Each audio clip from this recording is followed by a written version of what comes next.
soboto, če se ne motim, se vrnili.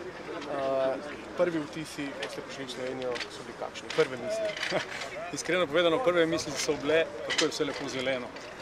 Ko so se vrata odprla od aviona, pogledaš vse zeleno, tega nismo bili deležni v Afganistanu. Sicer smo videli nekaj zelenja, ampak to je bilo drugo zelenje, se pravi opi. Tako da vsi smo prišli domov, to je bistvo. In prvi vtisi so bili, vsi je konec, vsi smo doma, vsi smo srečni in seveda to je bil cilj. Evo nas, smo tukaj. Govorila so o statistiki, preden ste se odpravili tja na zadnjem postroju. Rekla so, da si ne smemo zatiskati v oči, da nismo imuni za to. Na koncu ste tudi vi premagali statistike. Dajmo reči tako, sreča spremlja hrabre. Mi smo, ko smo govorili o statistiki, sem rekel, statistika je taka, da prikaže lahko mrtve, ranjene in tako naprej.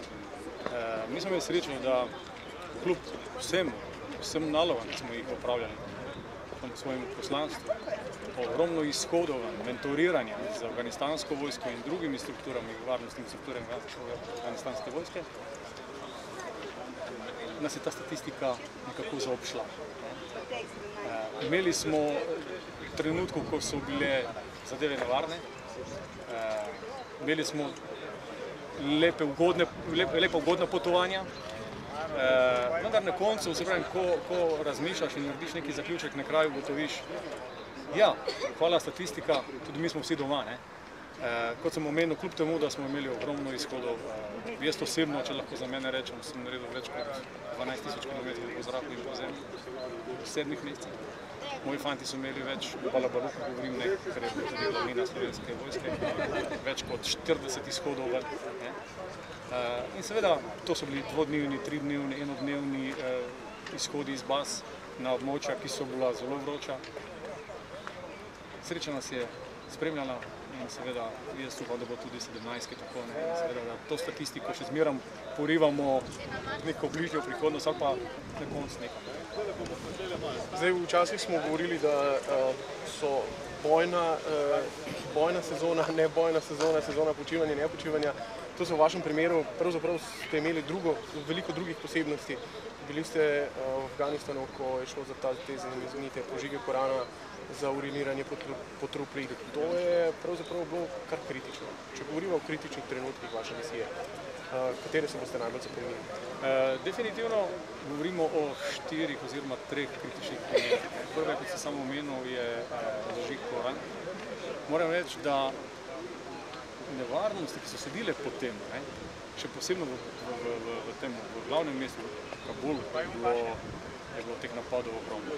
Tudi mi v tem našem, bomo rekli tako, bolj mirnem območju Afganistana, ko smo mi delovali, smo zaznali, kot sem že enkrat omenil, sicer ne neke direktne napade, ampak vidiš, da te naši mentoriranci, vojska afganistanska, pa tudi civilisti zunaj drugače opazujejo, oziroma gledajo, kdo ste pa vi, kaj počneste, zakaj to delaste.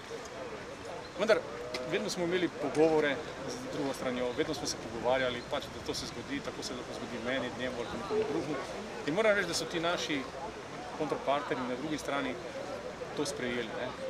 Tako da, to je bil en tak moment. Drugi moment je bil definitivno postrelitev familije po noči ameriških vojakov, kar je zopet, Koran se je pomiril, prišel je ta poboj teh civilistov po noči, zopet je bila neka kritična situacija in zopet smo mi to izkusili, predvsem, ki smo bili zunaj.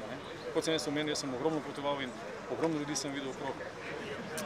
Imaš nelagodje, vendar, kot sem še prej omenil, ni se nič zgodilo. Jaz rečem temu sreča, pa ne bo taka ali drugačna. Vrniti domov, na kateri dogodek ste pa najbolj ponosni? Na katero del ste najbolj ponosni?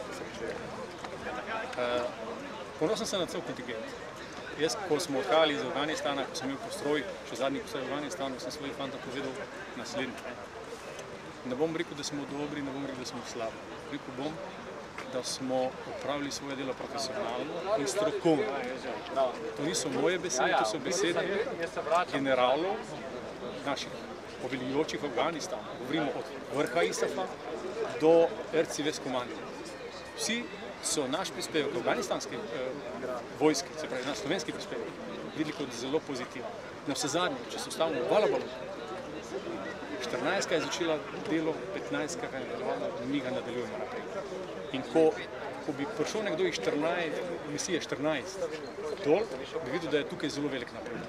In ta napredek v pomoči afganistanski vojski pri njeni tranziciji in prevzemu oblasti, je, ocenjujem, naše poslanstvo in s tem tudi to poslanstvo do te mere narejeno, da lahko rečemo, ja, naredili smo to, za kar smo se usposabljali in za kar so nas tudi zadnje vojske poslali.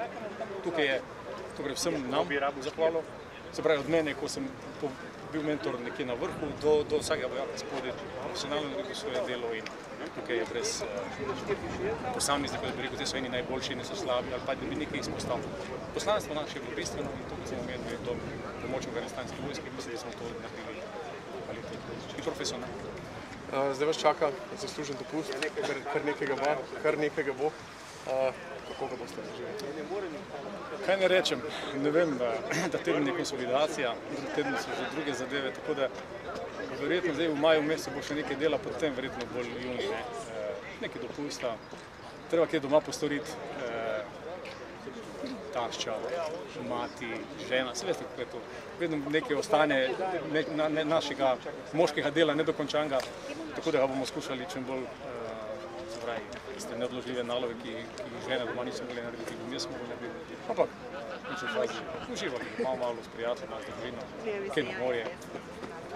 Ne vem, bomo videli še, kaj se bo dogajalo v bližnji prihodnosti. Hvala lepo. Ja, hvala. Evo še kaj